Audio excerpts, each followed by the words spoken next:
I think Chinwe was quick to judge Nelly and call her out like she's the one that stole the stuff. But I know how angry it is if you find out that something is not where it is supposed to be. What if Biggie sets these people up for drag? What if he sets them up for drag? So guys, I feel like Nelly really tried by holding on to herself and telling SOOJ to go and give her that stuff. Do you understand? But guys, what do you guys really think? To me, it wasn't necessary the way she was shouting like that. Forget, this Nelly played a matured role here, because she actually said this thing wasn't done by her, that if she wants to go, because she said she's going to report to Biggie.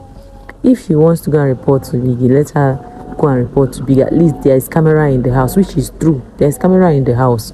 So, but she said SOOJ told her that she should call the girl out, which is Chinwe, and talk to her outside, because if she tries to ask her in the middle of people, she will just flare up and start shouting, which is true too.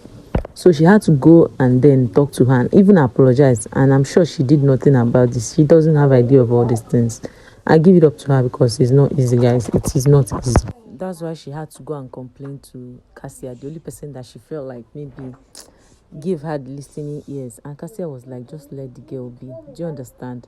I like the fact that she was just calm all through this whole scenario, unlike what I was expecting, because normally you can't just wake up and accuse somebody and the person will just keep quiet. But for the fact that they found it in her bag, that's why she couldn't say a word. And I know how that feels, and it will make this her week feel some kind of quiet. Do you understand? Maybe any little thing she said now, she will be like, no be this one, we can't collect something for my bag, that kind of thing.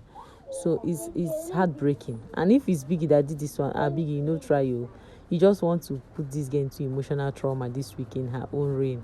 Or could it be the housemates? One of them just decided to play this prank to make them have maybe shout at each other or something. I don't really get it. Do you understand? But guys, I would also like to know your opinion. Do you think that Big Brother actually gave one of these housemates this secret task to go and do? Or do you think Big Brother will later maybe show us why he did, what happened that led to that? Because me, I would also like to know what happened, so that this girl will not look like as if they're accusing her that she's now beautiful and still she's stealing people's stuff. So I kind of feel for her this morning. At the same time, I wouldn't blame Chinwe if she's angry about her stuff. But coming from somebody she already had something for in her mind, she's definitely going to, go outrageous for it. So guys, I really want to know